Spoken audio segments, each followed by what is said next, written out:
যিহেতু ইয়াত পূজাৰ মাংগলিক ৰীতি নীতিৰ লগতে নাম কীৰ্তন চলি আছে। আয়তীসকলে পুৱাৰ পৰা ইয়াত নাম কীৰ্তন কৰিছে আৰু দিনজোৰা কাৰ্যসূচীৰে শোণিতপুৰ জাৰ্ণালিষ্ট ইউনিয়নৰ বিশ্বকৰ্মা পূজাৰ আয়োজন কৰা হৈছে। যিহেতু এইবাৰ বিভিন্ন কাৰ্যসূচী আছে শোণিতপুৰ জাৰ্ণালিষ্ট ইউনিয়নৰ সকলো প্ৰেছৰ সাংবাদিকে ছপা মাধ্যম আৰু ইলেক্ট্ৰিক মাধ্যমৰ যিসকল সাংবাদিক প্ৰত্যেকগৰাকী সাংবাদিকে এই পূজাত আয়োজন কৰে আৰু খুব সুন্দৰ এক পৰিৱেশ। আমি পৰিৱেশৰ মাজলৈ গৈছোঁ।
সাংবাদিক আছে, আমি আজি পৰিৱেশটো জানিবলৈ বিচাৰিম। আজি আয়োজন কেনেকুৱা?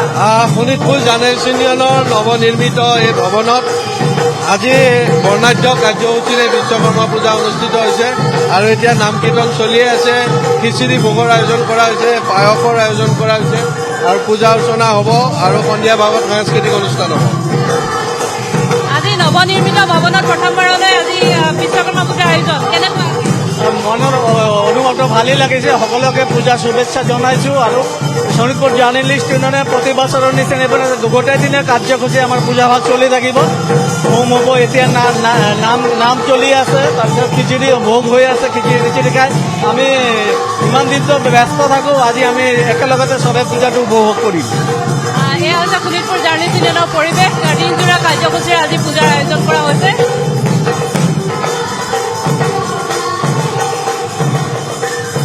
আজি পুৱাৰ পৰা যিহেতু বিভিন্ন কাৰ্যসূচী আছে আৰু তাৰ অন্যতম কাৰ্যসূচী নাম কীৰ্তন চলি আছে আৰু খিচিৰি ভোগৰ আয়োজন কৰা হৈছে আৰু সন্ধিয়ালৈ সাংস্কৃতিক কাৰ্যসূচীৰ আয়োজন কৰা হৈছে। মুঠতে বৰ্ণাঢ্য কাৰ্যসূচীৰে তেজপুৰ শোণিতপুৰ জাৰ্ণালিষ্ট ইউনিয়নৰ কাৰ্যসূচী তেনে অব্যাহত থাকিব আৰু পূজাৰ পৰিৱেশ অতি সুন্দৰ ইতিমধ্যে আৰম্ভ হৈছে।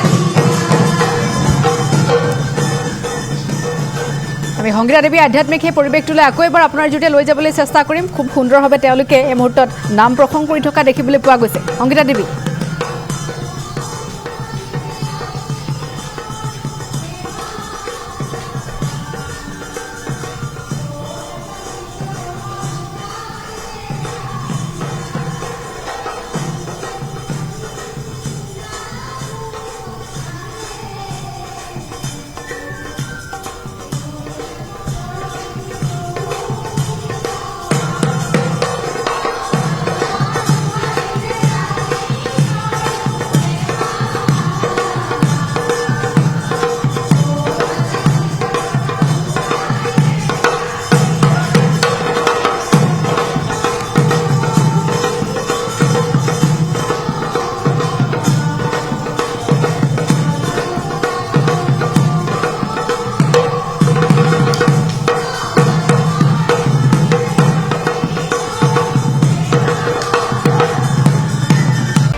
আপুনি চাই আছে ND24, সৰ্বশ্ৰেষ্ঠ নহয় সৰ্বোত্তমৰ দৌৰ।